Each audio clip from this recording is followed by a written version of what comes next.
there may be trouble ahead. That's right. Welcome back to the BoomBastiCAST with myself, Machu, and my brother from another mother, Alexander.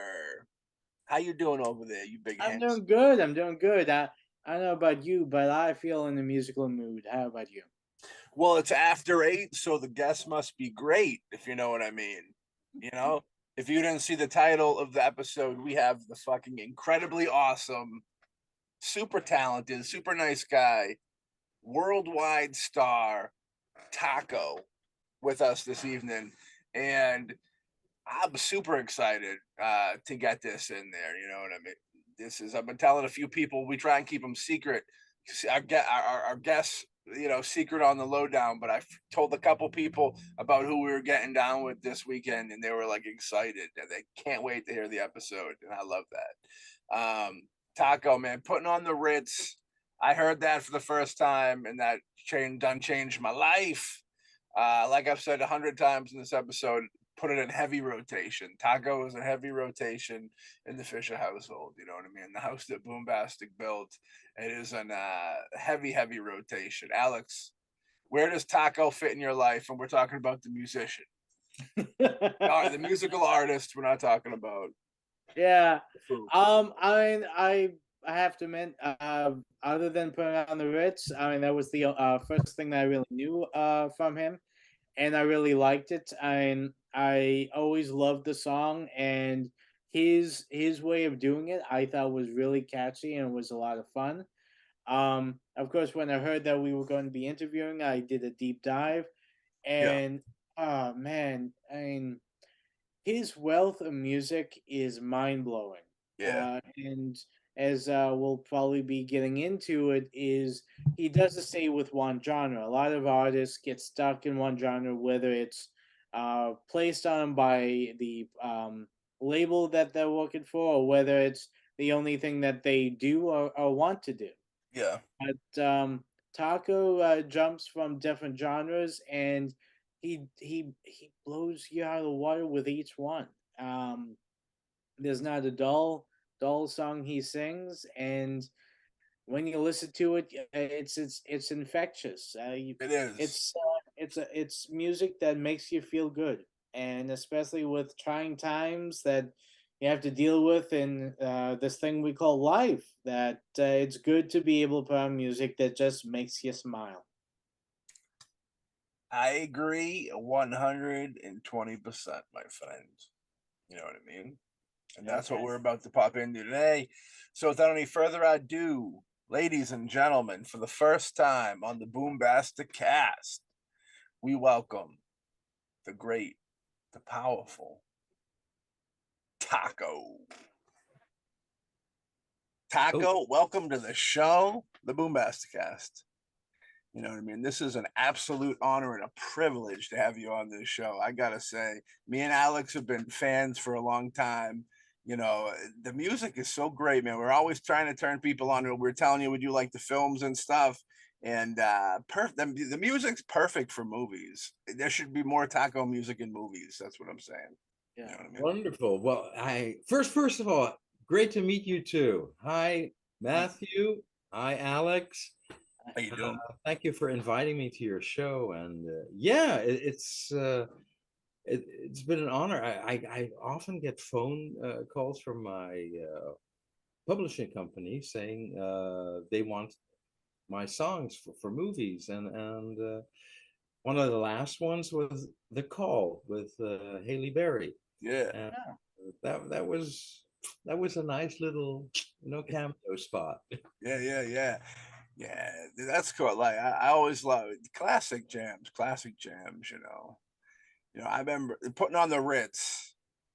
We're gonna start from the beginning, but I mean that was like hearing that song was like life changing, and like it's on heavy rotation always. I love it. Classic, classic. Just had a shared anniversary, I believe. Did the 40th, right? Came up on the 40th Yeah, of yeah. After Eight.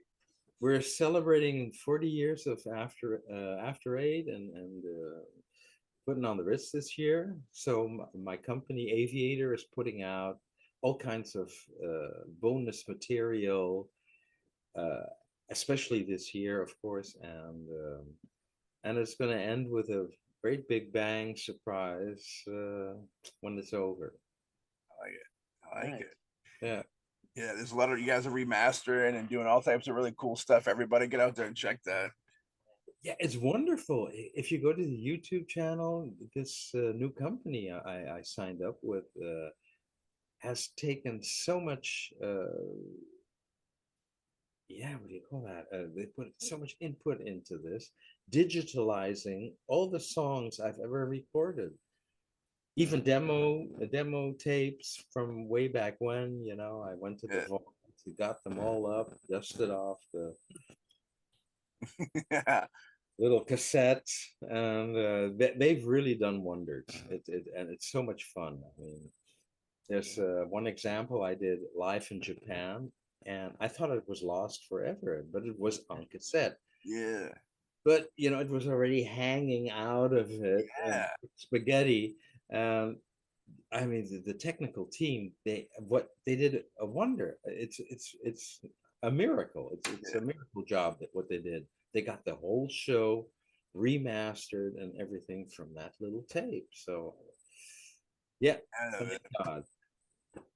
Cassette was like that when I was turning teenager. Cassette was like the thing, and when I think every now and then I hear stories of people finding just a cassette and like rebuilding, I always go, "Wow, there must have been so much work that had to go into like remastering a cassette," because it's kind of like just you know what I mean? It's not quite the reels of yesterday, you know? To me, it's miraculous what you Yeah. did. It's because the quality is, it sucks. And I mean, even when we were recording back in the 80s, we had nothing digital. We had these huge tape rolls. Yeah. Many of the times, you'd have to cut right into the song, Yeah. to get overdubs done. Yeah. And it would always be, oh, please, Lord, please let the engineer do a good job. Yeah. It was like an operation back then, Yeah. So I mean, we're talking about technology before we popped on, and I mean, yeah, you talk about those big reels when you get your masters. It was just like, yeah. and nowadays it's like a little key, size of a key. Your whole catalog could fit onto a key, you know? Yeah, it's incredible, And then when the first record was pressed, everybody was listening in, of course, and too much bass, nah, that's too much high, and and they and it would take some time before you had the right pressing. Yeah. And very exciting days. Everything was more exciting. relaxed, slower. What's your, because we have that indie film sense that we're talking about, and like the film world, and you've got some film world stuff we'll talk to, but like even on the level of that, like we take all the films that we grew up with loving, and it's like the printing on film and cutting up the film and developing, and it's so heavy, so much stuff nowadays. You can do it on your phone. It's like, how do you feel? Same thing with music. How do you feel about that jump? You know what I mean? Well, the jump is incredible because you get so much work done in a much shorter time. Yeah. And you knew back then, if you're going to start a project and going on any kind of endeavor, it's going to take time. Yeah. And which didn't shock me at all, because I come from the theater, and in the theater you always need time. Yeah. You come in the morning at 9 and you don't know when your rehearsal is going to be, so you're there until the late afternoon.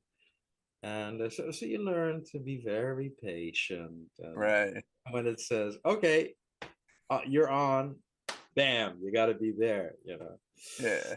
So that was a very good school. And now it's just wonderful. If I go in the studio and I compose with my friend,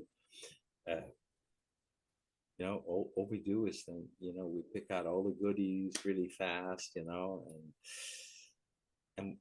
yeah, you get a lot of work done in one day, Yeah. I know the arts, right? You're like heavy in the arts completely in multiple different avenues. Which kind of was like your first artistic love? Was it music, or was it like the theatrics? Well, I guess it started with theatrics because I had the privilege of going to the American schools, these international schools of America, ever since I was 8 years old. And so I got into this whole American system where the music program was very dominant. So we do a musical every year. I was in the school choir, and of course, by the time I got to high school, I was totally into the American Songbook because we'd sing it. We did everything from the Fantastics to Fiddler on the Roof, Yeah. Carousel. Yeah.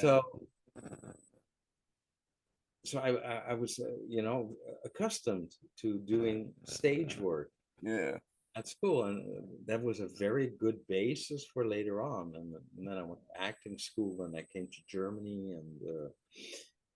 and to make money so I could pay for my acting school, I went to the theater, the German theater, and I started as an extra, and then I was in that system. And we have a wonderful system in Germany. It's this repertoire theater thing, where you are part of a theater company, and you play different plays every night, and everything from Shakespeare, Goethe, Schiller, to musicals like Chicago or Sweet Charity. Yep. What I was involved in there. So I learned everything at the theater, acting school and theater. Alex he's the actor of the group of us two, and he was a big theater guy. He did some theater in high school, I know. Yeah. I mean, I've always been a big fan of theater. I mean, Guys and Dolls was the first one I did. And I gotta say, it's great when, for example, watching Putting on the Ritz, that you did your music video.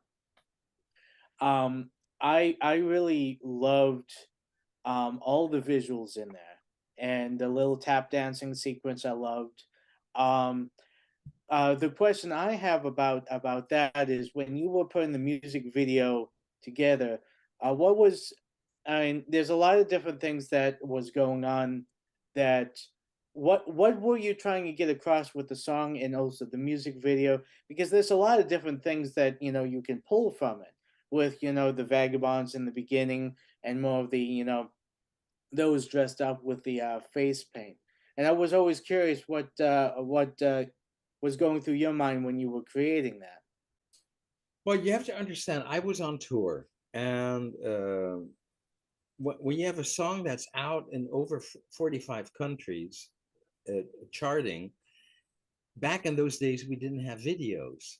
Yeah. So we got to a point where the record company said, we need a video now. We can't, because I was jetting across the globe doing television shows. Mm-hmm. And then they found a company in Brussels, Belgium, to tape it. And I was just flown in. I met the director, and he said, this is my concept. You're going to be king of the beggars. And he found a location to film it. That was an old department store that was full of debris, and it was about to be torn down. Yeah. And so you come there, and you have 48 hours, not anymore, because I had to fly away again. So we had to really sit and brainstorm really fast his ideas. He just had the idea, okay, I want you amongst beggars, because he was Belgian, and he thought it was all about, high society, and wanted this political thing, where you got two sides of society. And so I could relate to that. I said, okay, yeah, that's a crazy idea. Me as king of beggars, okay. And then for the tap dancing, I had to do the choreography on the spur of the moment. Yeah. And so I came up with this Bob Fosse thing, where you go in slow motion and Yeah. have other dancers going by. And but when I met the dancers, they were semi-professional. I think they were just amateurs. Mm. To be very honest, not very glamorous looking or in any way where I would say, hey, wow, they look like real, dancers. I had that privilege much later with like the golden, that's all the gold girls. And so on the spur of the moment, I came up with it. Hey, we could do this Al Jolson thing. Give give these girls the makeup. Yeah. Then you got another link back to the 20s Yeah. when people of color were not allowed in the movies. Yeah. And we got all their faces looking the same. Yeah. So there was absolutely no idea about black facing back at that time. It was Right. really an homage to Al Jolson, the jazz singer, that famous movie. That's all I thought about. Like, wait, get all these elements into it. Yeah. And when it came to the ending, where I do the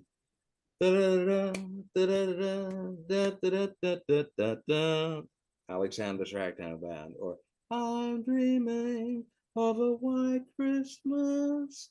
That you get the slow and the old guys.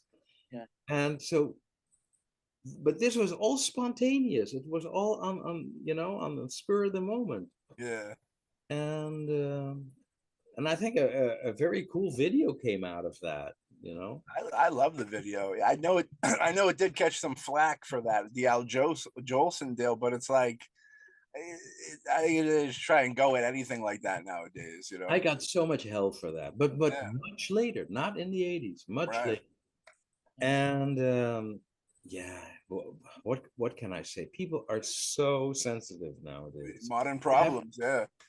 You have to really watch out what you say, what you do, and I was so sick of all these racist comments because I am the last human being on this planet that is racist. I mean, I'm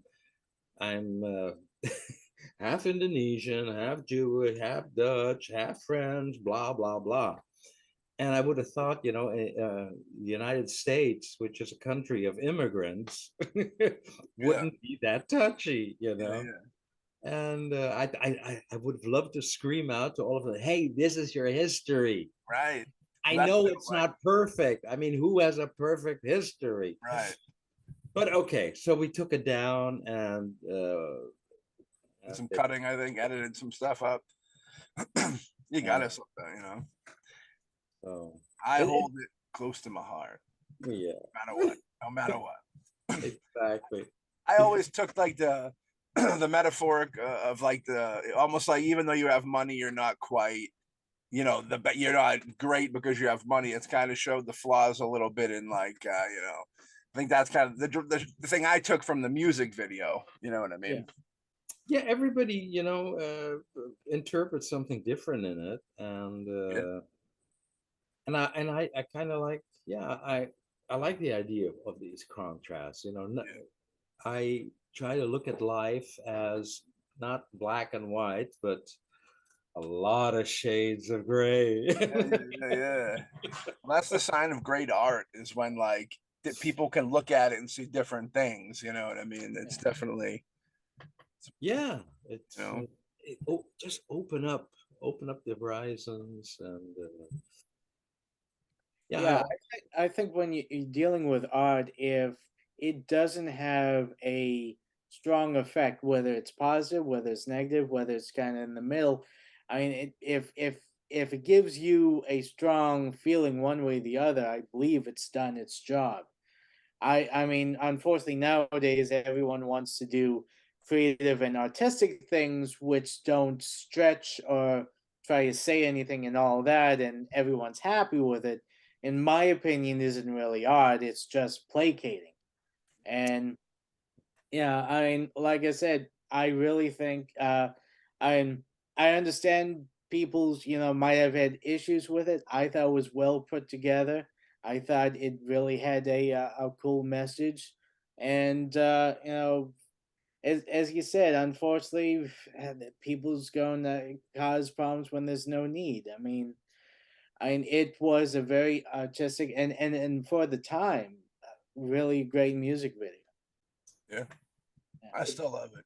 Yeah, it's a wonderful company, and like I said, all my life, I've been thrown into different situations where you just have to, either go with the flow or always try to bring in your own ideas and elements. You do these television shows and they've built sets for you, and you got to work with it.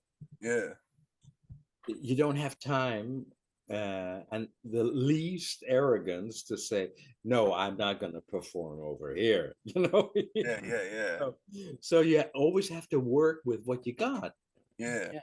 And I guess that is the art, like for instance, when I was invited to do Solid Gold, they hadn't seen the video or anything. They thought, oh, here's this guy, we need to make a big, elegant setting, girls in white tuxedos and this staircase and all that. So you don't have any time, to say, no, I want candelabras or I want debris in front of the staircase, so, to get some kind of a contrast. No, you work with what you got and say, okay, you want the elegant show number, and that's how you do it, yeah, you don't always have the time to think, and to really that time you have in the studio when you're creating your music. But when you go out, you're thrown into all kinds of sets around the world. For instance, in Italy, it was a local show. I was there, and then all of a sudden a door opens. I didn't know where I was, and then I had to go down this mega staircase. I did my Ritz, and then all of a sudden this Italian moderator comes on. I want to set a taco. He's talking to me, and I don't speak a word of Italian. Yeah.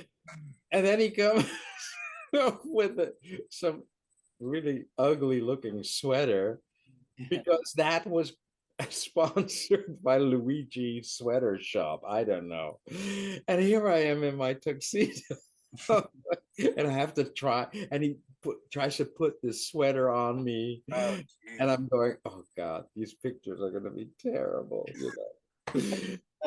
But you have to go with the flow in that moment, because that shop was a sponsor of that television program, because every little town has a television. Now the real question is, did you keep the sweater? Yes, I got to take it home, and it was wonderful in the garden. I did a lot of garden work with it. Hey, at least you got good use out of it. That's all that matters, right? Yeah. I've never thought of that element, but it does make sense. Like if you're touring around all these different countries, if you don't speak their language and they start asking you questions, I mean, you just kind of smile and do quick, yep, no answers type deal. Yeah. I mean, okay. When I went to Japan, I mean, taco in Japan is octopus. So the Japanese cover of Puttin on the Ritz is me entwined in tentacles. They even have a taco shrine where they worship taco.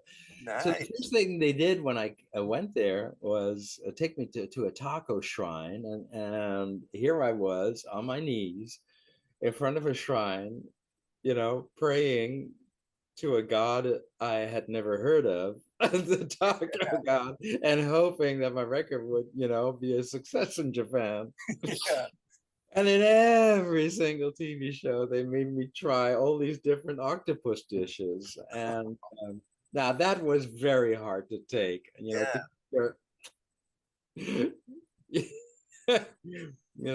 Your dimples up and go, yes, delicious. Oh, get me out of here. And I've had octopus before too, and It's an acquired taste for sure. Well, the real question is, were the octopus dead or alive? I know that there's a scene where they eat the octopus alive. I Yeah, saw no a video. way. It was kind of unnerving.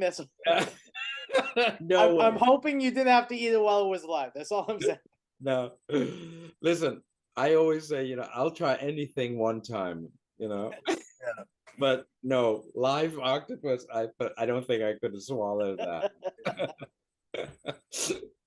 I want to pop back into theater real quick. I know that you directed and choreographed Night Child, the musical.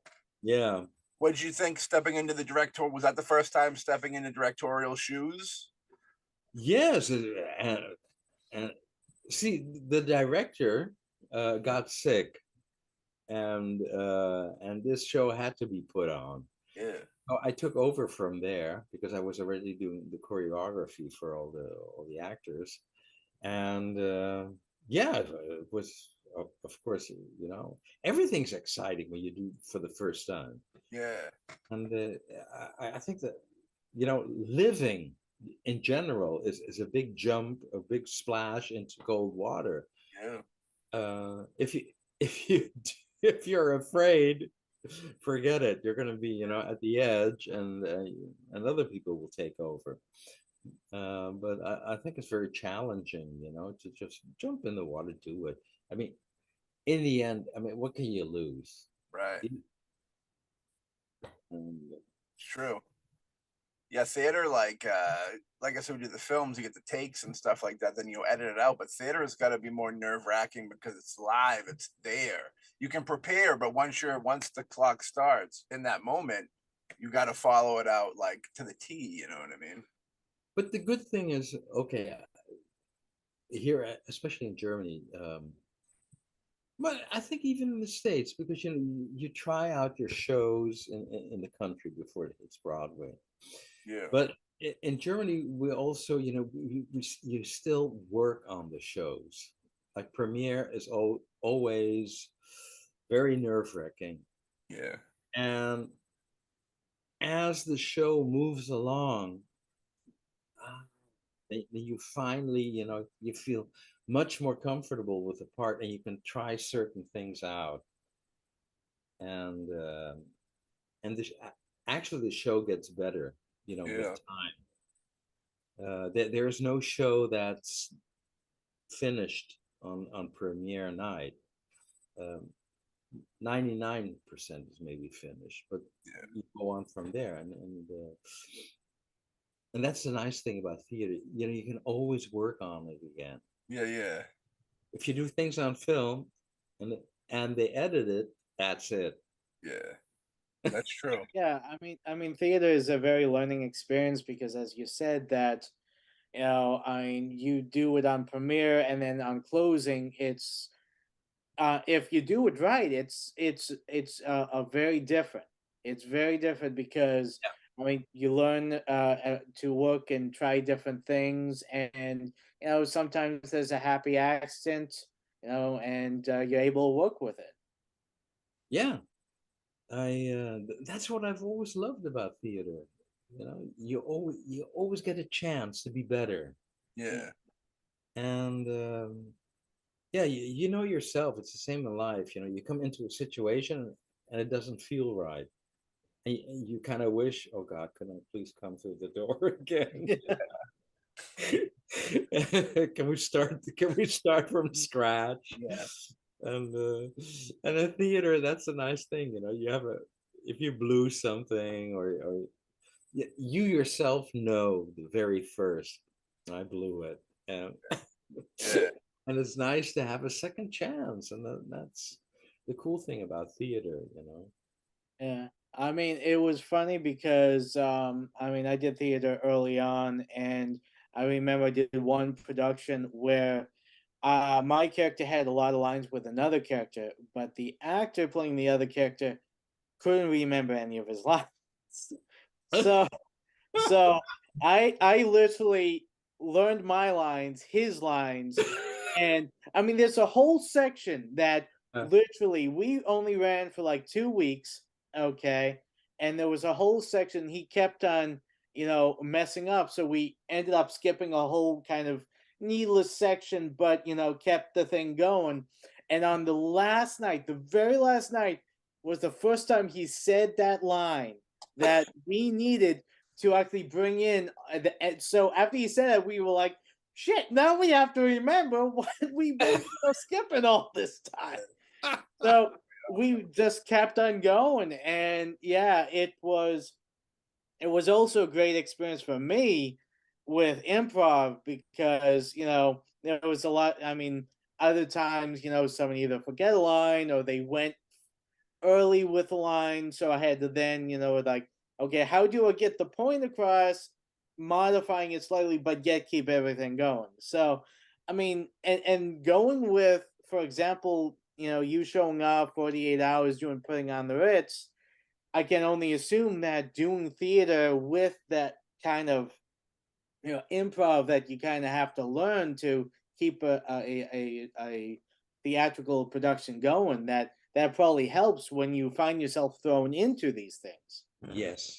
I mean, you said the magic word. It's improv. Everything in life is improv. Yeah. Now, when I look back, I mean, I don't recall any situation where everything went right. Yeah. Some shit would always happen. The wrong prop would come, the wrong line would come. God knows. And now, when I reflect and remember the times when I went to acting school, now I know why improv was the most important class we took. Yeah. We always wondered, why always improvisation? And yes, but that's what it is. You have to learn to not lose your cool. And when things are not going the way you want, you have to improvise. Oh, yeah. And yeah, I wish more people, those are the kind of classes I think we should have at school. We learn so much bullshit at school. But everything that's important in life, improvisation or learning now, about the digital world, everything, they don't teach us that. So you have to learn it the hard way. Humanity. Yeah, I mean, unfortunately, with especially everyone doing their iPhones and all that, and I mean, the fact is, I mean, life itself is full of pitfalls and other things.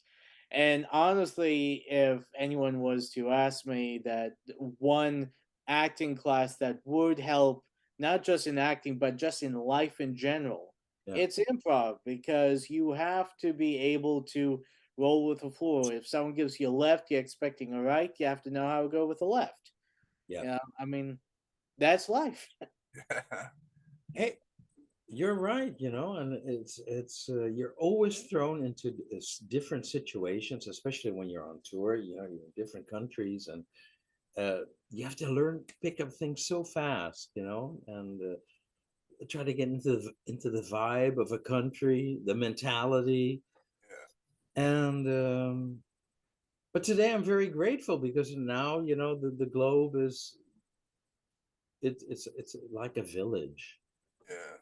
And you got all these crazy different people and their cultures, and I wish globally more people would be focused on that. Is getting used to this idea of we are a digital village. And maybe that could contribute to a bit more peaceful get together. Yeah. Well, digital well, Did you do any more directing in the theater realm? No. Now I'm that was just a one-off type deal. Off deal. Like I said, after I did all the theater work, I got into music, and which ran parallel. But I only bring it up because I always like thought it would be real cool to see a taco movie or even a musical, but like a movie in the same way of like a Moonwalker that Michael Jackson did, where it like follows you on a musical journey throughout like an hour and a half movie. I thought that'd be really cool. Yeah, it doesn't sound bad. Maybe it'll still happen, you know. Now we're more Hoping into for it. small reels. I do direct. Yeah, I'll do it. He's putting out his resume right there. So Yes. if But, you ever decide, we'll hey, come over. I'm open for everything, you know. Yeah. And no problem. I take on every challenge until today, and Yeah. like I said, now I'm doing digital stuff. I write music, and this last song I wrote with my buddy is "It's Snowing in My Heart," the very first Christmas song I wrote, and we did that whole video in his apartment. Oh. We had green screen. We hung those green curtains everywhere, and we did the whole thing in that room. Yeah. And that was a lot of fun. It was really, yeah, I kind of felt like, you know, the pioneer days, you know, when the first black and white movies, the silent movies started. Yeah, because we just had the one room, and when you're doing green screen, you know, you can't move, you know, because it has to stay. You know, we had everything pressed down, you know, and taped with the green cloth. But it was fun, and he did a really nice job of it, you know. That's a cool. Yeah, that's a cool video. That's up on the YouTube. You guys did that a couple months back, I think. Yeah, that was last year for Christmas. Yeah. I love that new the heavy metal song. I love too. I thought that was great. You know what I mean? It was kind of like a take no crap, take no shit type song. I felt It was all improv too. We really. just had one room, one backdrop in green, and and it was just like, I do everything for you. You know, just move your head because you know you can't get out of the camera. Yeah. But that was so much fun, really. You know, Taco. There's so much. I'm curious of what your influences were, because there's the synths, it's got pop, it has like operatic to it, hip hop elements to it, you know what I mean? It has like, there's also, I've always felt there was like a weird like underlining almost dark theme, and like a little like almost like a dark carnival-y. Some of the songs had like a dark carnival-y type vibe to it, which I love that vibe. I love it. You know what I mean? But what do you think the influences were in the creation of the music? From Well, I'm just very very open-minded and curious. And I mean, growing up as a kid, you know, my parents, they were very flamboyant, you know, and they grew up in Indonesia, which was a Dutch colony, yeah, and they had to entertain themselves. And then I was thrown out of the whole Dutch culture, Dutch Indonesian, which is my grandfather was a professional musician. So at home there was always music going on, everything from all the jazz standards to swing, pop, everything was always there. My grandfather would play you know, he'd play classical music. So this whole influence was already there as a kid. And then, of course, going to American schools, I got it equated with American songbook. yeah. Then when I came to Germany, was a whole complete different scene. But we did musicals. We did American musicals in German. So by that time, I had a pretty good view about Yeah. what show business is about, how you got to sell yourself, you know, bring a line, get that, you know, that one liner across so they laugh. Yeah.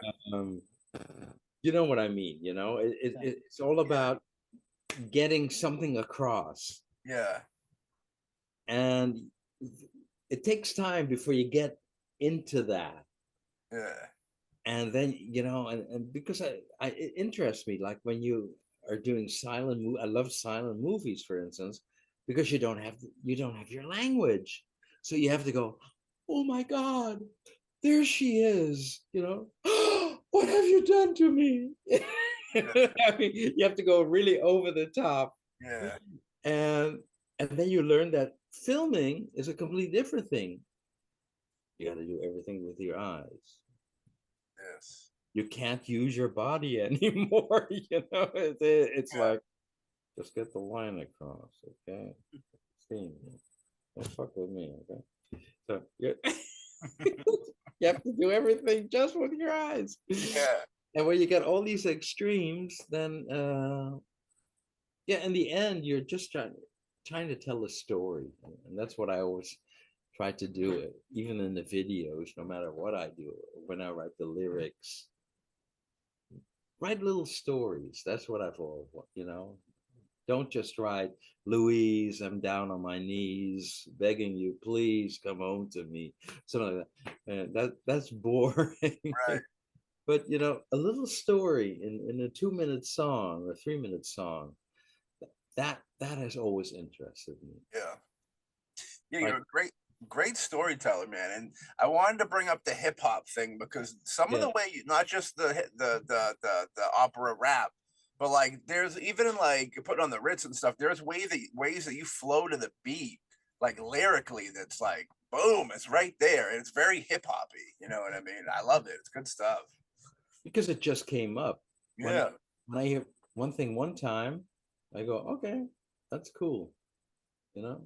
It's the downtown. Yeah. We had this beat going, Dum dum dum. There's a dum dum dum dum dum dum dum dum dum. Yeah. Nile Rodgers beat, Yeah. And, downtown, uptown. Get your kicks at Ritz. RITZ. How about you, me? Yeah. It's good. Well, hip hop takes from like jazz and stuff. Yeah, It's all rhythm. It's all. That's the whole fun. I was just talking to this Brazilian guy. That's what I love about Brazilian music, for instance. Learning to hang before the beat or after it. Yeah. It's always this. You never know. Yeah. The did you meet David Parker at Polydor or before signing up with Polydor Records? No. The funny thing is, the first time with Polydor,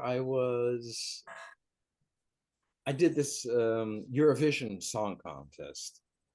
I didn't do it.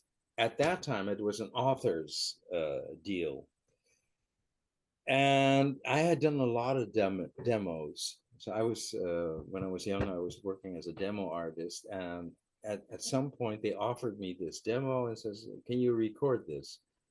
And I go, "Okay, I'll do that." And they, without me knowing, they sent that to the jury of the Eurovision Song Contest, and then I got a phone later that they wanted the song, and then the authors suggested me to sing it. That's how I came into it. And if you go into German television, you need a contract. And then Polydor came to me and says, "We would like to sign you." And that way I could do this television show. Okay. But the hook thing was I had to sing in German. And I came to a point where I said, "Hey, listen, this was all fun, but I don't want to sing German all my life." Yeah.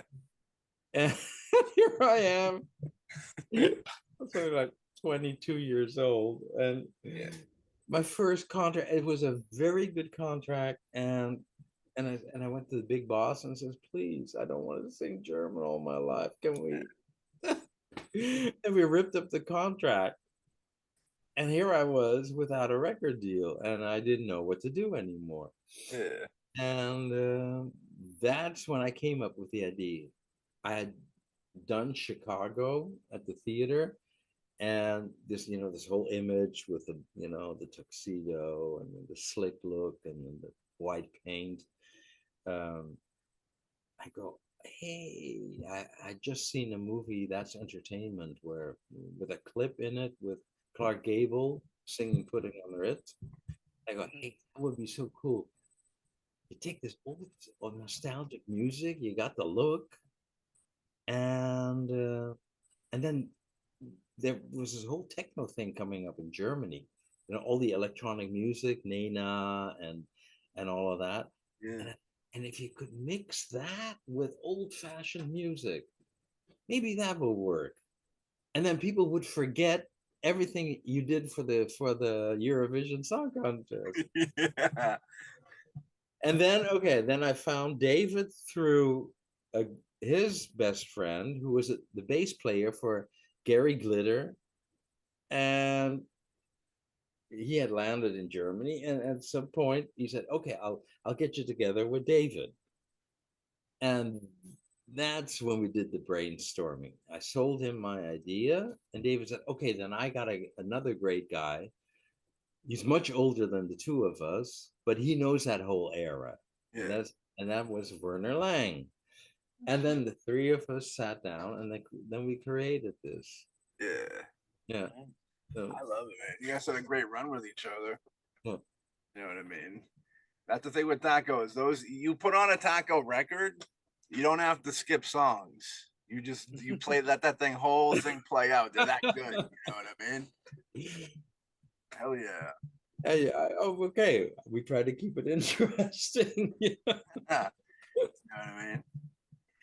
Yeah. So when putting on the Ritz hits, was that just like a life changing thing? A drastic boom. Wow. You're off to the races? No, because no, not at all. Because, like I said, I I come from the theater, Yeah. so everything has its flow and Yeah, all. yeah. And when Putting on the Ritz came out, that's another funny story. Nobody was interested. Really? We had to do so much shopping around. And now here comes the funny thing. David had a joint deal with Peer Southern, one of the greatest publishing companies in the United States and internationally. And at some point, this is how the record business worked back in those days. There were many artists that put out songs, and then executives would get together in their free time and said, "Hey, listen, I got these songs," and they would go, "Okay, we'll get them out, and that's going to be a hit." And like, yeah, that looks good. So, and then you got other artists like me, yeah, and we got Taco too with Putting on the. Okay, we'll take it. Listen, if you bring out that and that one, you'll get Taco for free. Okay. Yeah. And that's exactly how it went. So I was just one of these. Okay, we'll sign him. We'll do it. Yeah. But the interest was absolutely zero. So when it came out, nobody gave a damn. Jeez. And it came to a point because I was frustrated, Yeah. because I wanted that to be, I tried enough. And so I made a deal with another friend at RCA and said, okay, they're never going to, they're not promoting me. So I have to go to the people. And that's when I came up with the idea to go as a puppet, be carried into a showcase window of a department store.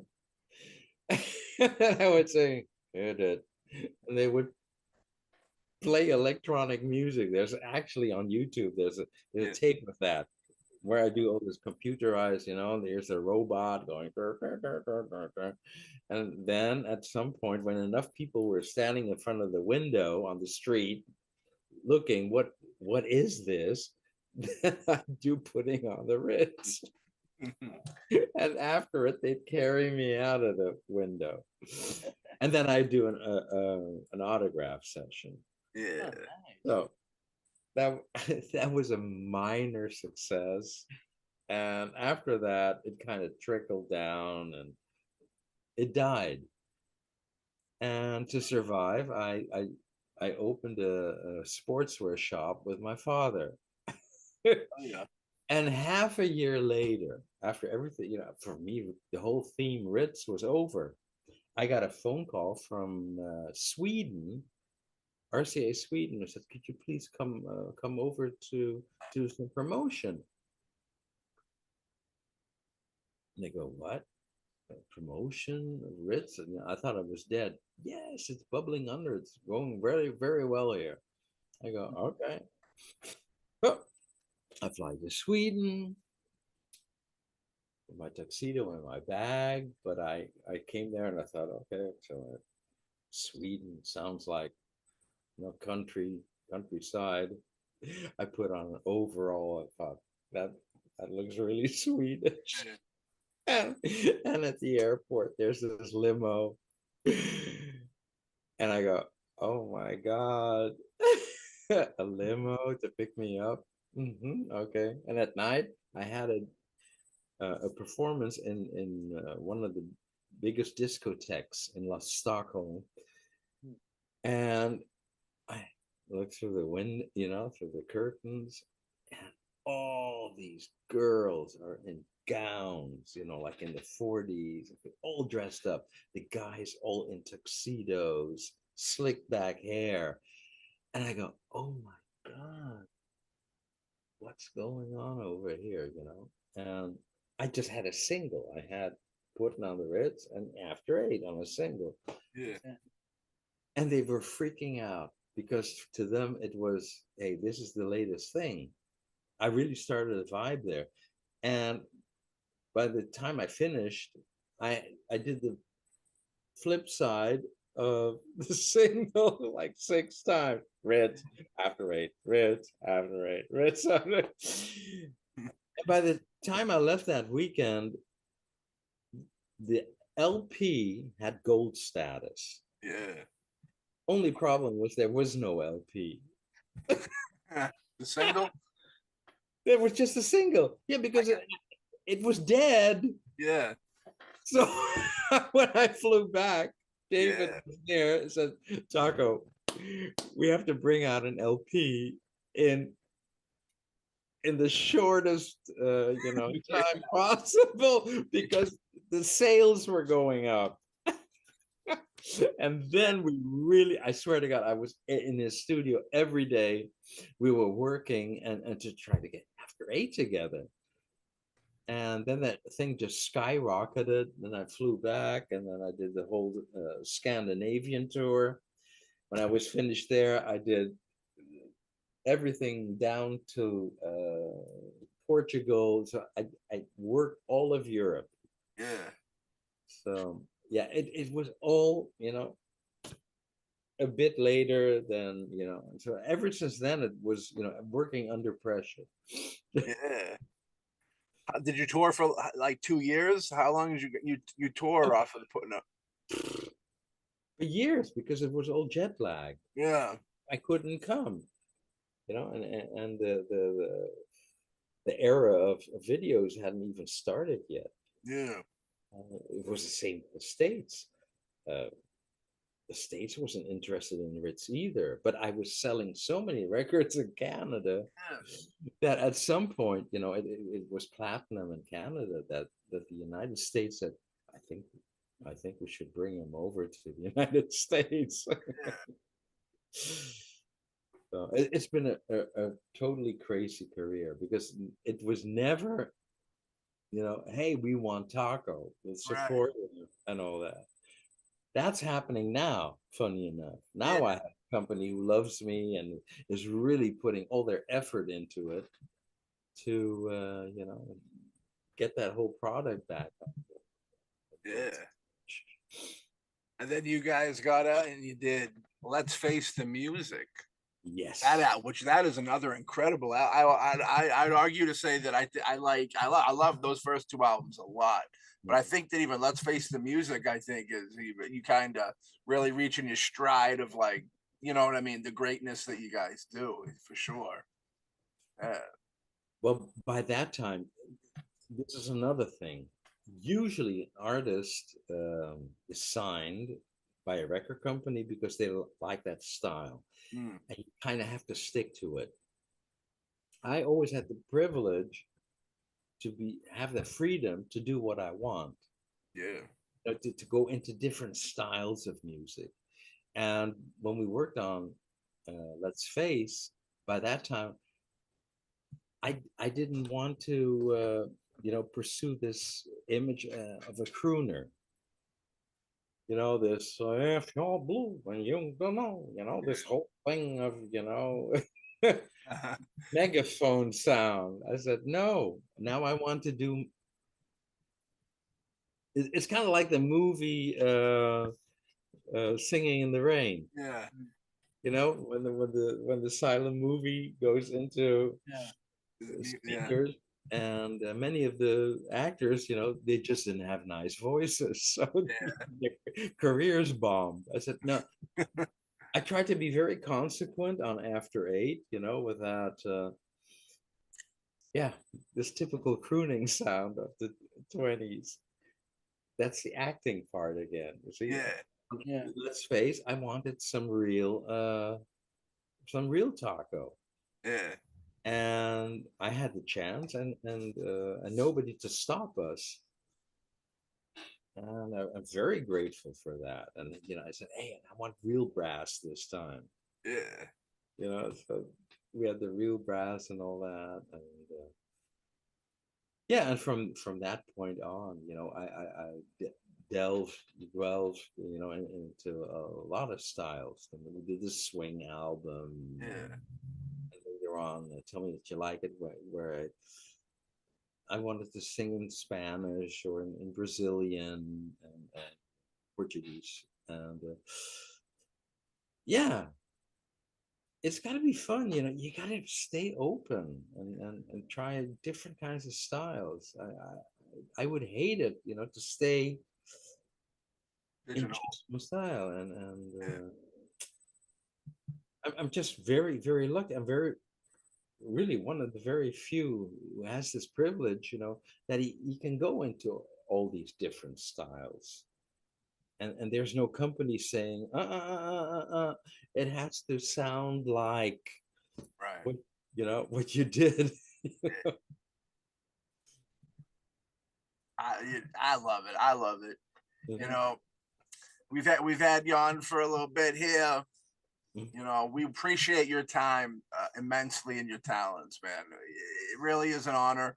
We usually ask one last question before we wrap up. Like we said, we do the films and we got a whole bunch of people that listen. Do you have any advice for anybody on the come up for if they find themselves in like a slump or like, not quite feeling their art at the time? Any advice you would give to somebody to kind of keep them going a little bit? I think in life, everything comes to you. You can't go out and push it and say, I want this and this and that. And you have to have your dream. It's got to be there, and you have to project yourself there where you want to be. But you have to let it come to you. Life is very, very funny. The good things come to you. You have to open your heart and say, hey, come to me. It's there because you know what you want. And it's more of secretive spiritual thing. It's not something you can force. You have to. It's funny, even today, you meet the right people, another door opens. Right. I mean, who knows what'll come out of this? Yeah. You just have to. Yeah, you have to embrace life. And meet people, and it's always been like that. You come into a certain room, or I got theater jobs through that. I'll be be in a cafe and somebody would, somebody in our group would say, "Hey, we're doing children's theater this summer. Anyone interested?" "Yeah, me." "Okay." And from that, you come into something else. Yeah. You have to be open to and let it happen, and then and try to go into the circles where you want to be at. Yeah. That's great advice. Yeah. That really is. You want to tell the folks? I know you're on YouTube right now, killing it. You want to tell folks where they can catch you on. You got social medias and where they can look and need it. Because I know the 40th anniversary right now, After Eight's going on, and we got another 40th coming up. I think with Let's Face the Music's coming soon. You got a lot of really cool stuff coming out to celebrate those things. And where can they check them out? Well, I'm on Facebook on a daily basis, and I've got my own YouTube channel that's Taco Orchestra, and people will always be informed there what's coming out. Something very exciting is going to happen soon. There's going to be a digital box of my music as very first artist on YouTube. And really looking forward to that. So yeah, look it up. It's fun. There are a lot of videos, a lot of shows which have never been shown before. The demo material that's been worked on and digitalized. It's good for the ears and good for the eyes. Good for the soul. And good for the soul, man. Thank you. This has really been an honor. We've been a fan of you for a long time, dude, and you're a great guy, super talent, and we really appreciate you coming on the show. Hopefully we'll have you back again sometime. Would love to talk to you again, man. It would be my pleasure. So, that's what I love, And if we had this possibility back in the 80s, it would have made work so much easier. Yeah. Yeah. I wonder where it'll be in 20 years, where technology will be scary, horrifying. Ooh, we'll all be, I in think a digital room or, yeah. speaking. I think that's what it is. Instead of us being at computers, we would feel like we were in a park at a picnic or something like that, like 3D all around us. Type. Yeah. 3D, and you would say, what vibe do we want? Yeah. Should we hang out at a fireplace or at some spa or whatever? Yeah. Well, it sounds like a beautiful thing. Yeah. Until it's not, at least. You know what I mean? So, Taco, sayonara till we meet again. Okay. An absolute pleasure, man. Sayonara. It was wonderful speaking to you guys. It was great, man. We really appreciate it. Thank you very much. Okay. I'll talk to you soon. Yes. Bye-bye. Bye-bye. Have a good one. And ladies and gentlemen, that was the great Taco. My God, what a fun time, man. Like I was telling him, we sat, sitting down with him was legendary. The first time he popped on my radar screen was with Puttin on the Ritz. That's a song that I literally listen to a couple times a week, even when we're not interviewing them, like straight up. Those first two albums, heavy rotation for sure. And we were talking about, just such a well-rounded kind of musical act. There's so much in it. Like I could almost it's almost you take like a Dr. Hook, for instance, which is the only way you can compare those two artists in this way, which you'll dip into an album and you'll be like almost different genres of music on an album, but it's great, you know what I mean? And that was Taco. And it was great to get a good, I've been very interested in, the career of Taco for a long time because just been a big fan, like I said, I got that song, grabbed After Eight, got heavy into that. And then I got the next one, you know what I mean? Let's Face the Music. And just like I said in the interview, Let's Face the Music, the first album's great and that second album's great, you know what I mean? And the rest of the albums are great too. So definitely go support Taco, support your boys. Alex, you want to say anything in closing? Just that it was great talking with him. Yeah, I mean, the first I saw him was the Put on the Ritz music video. I thought that was really cool.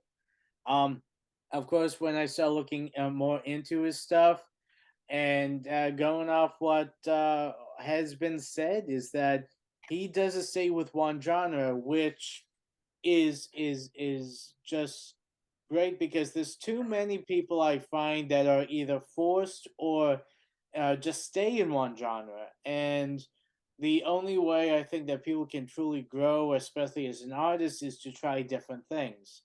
And and he does that. And there's a song that he recently did that we didn't get to talk about called "Far From My Homeland." That I was he waiting for did. you to bring that up when we were talking about current music videos. I was giving you the winky wink. I know much you love Oh, that. I sorry, I missed my opportunity. Now, Um, but take it now. but we'll Take it. talk about it now. That you go to his YouTube and check it out. Far From My Homeland is a very moving, soulful, tear jerking song and music video. I definitely recommend checking it out. And uh, as you can see, Taco is a lot of fun, and you can see the fun that he's having doing it in his music videos. I mean, this is a guy who enjoys creating art, and he enjoys the journey that he goes on to create this art. And even though, I mean, we all know that life throws us curveballs, we have to learn to improv around it. And he has learned to do it like many of us, and done it to great effect. So I can't wait to see what he has next. I really can't. You know what I mean? Going, still releasing music that's worth listening to 40 years later, 40 plus years later. That's quite a haul, man. 40, me and Alexander Hawkman ain't going to be here in 40 years from this point that we're speaking right now. So that's to let you guys know a little, uh, you know, the longevity Yeah. of the stuff. And like I said, like I would love to have seen a Taco movie. I almost vibe where if you put Taco in a movie with like a Forbidden Zone, you know what I mean? If you're familiar with that, you know what No. I mean? No, you're not familiar with that. With now I lose my mind because you didn't. Richard Elfman, my dude, Okay. brother of Danny Elfman. They collaborated on a film called The Forbidden Zone in the 80s, I believe, maybe early 90s. And it was very wacky, dark. Divine, I believe, was in it. Herb Villachez was in it. Um, and it's just a wild, zany kind of fever dream of a kind of a movie.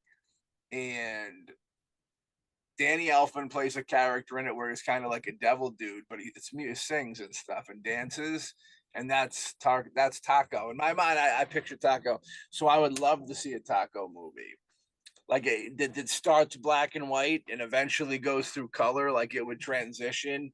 And there's so many cool things you could do. I really like Taco a lot as an artist and as a human. Now that we've all sat together and Yeah. chatted, you know what I mean, for sure. And they say don't meet your heroes. I gotta say you gotta be careful because sometimes you meet them, they're good people. You know what I mean, like Taco was. Uh, did you want to say anything else that I stifled you from on the interview? I didn't let you say. No, no, no. I mean, just the other thing that unfortunately I didn't get to throw out there, but yeah, I remember growing up in the '80s. I Yeah. knew Taco from the Putting on the Ritz, but I didn't know a lot about him. I always thought it was a cool music video. I loved the song itself. And of course, when Matt told me that he was able to reach out and bring Taco on the show, I did a bit of a deep dive, and you know, listening to all the music that I missed that he has created, and Yeah. he has a great style. It's and it says that you know, excitement and enjoyment is contagious. and you can feel that with his music. You can, I mean, as you saw, he's always smiling, and it's kind of weird saying this, but when you listen to his music, you can almost like a smile comes to your face. It's almost Yeah. like, you just can't help but just grin, because that's just how his music is. It brings a big smile to your face. It's fun, It's a and mashup of a bunch of different cool things, you know what I mean? yeah, and he tries different things, and that's another thing that I love about it, because you gotta try different things to keep things interesting and exciting, and Taco definitely does that. Hell yeah. So if you enjoyed this episode with Taco, go listen to more episodes. And if you want to watch, you can watch them as well. And if you want to watch deeper, go support the Boombastic streaming Patreon page. You get video episodes of BoomBastiCAST that you ain't catching anywhere else, anywhere. You know what I mean? All types of cool stuff, advanced stuff. It's beautiful. Even with we're on the BoomBastiCAST. We even have our perks for associate and executive producer credits if you want to get down with the show. A lot of cool dealings up there. But definitely thanks for the support. Support Taco. If for whatever reason you are not hip to putting on the Ritz, or Taco in general, do yourself a solid for real and go check it out, because it's some of the greatest stuff of all time, man. I really love it. I've listened to it for over 20 years on heavy rotation. Just there's something about it. You can't really Taco music it's you really can't even like compare it to anything else. It's such its own unique entity, you know what I mean? And we're so pumped and excited to be able to have him on the show. You know what I mean? So go check us all out. Beware of the winners. Very important stuff. And we'll catch you on the next episode of the BoomBastiCAST.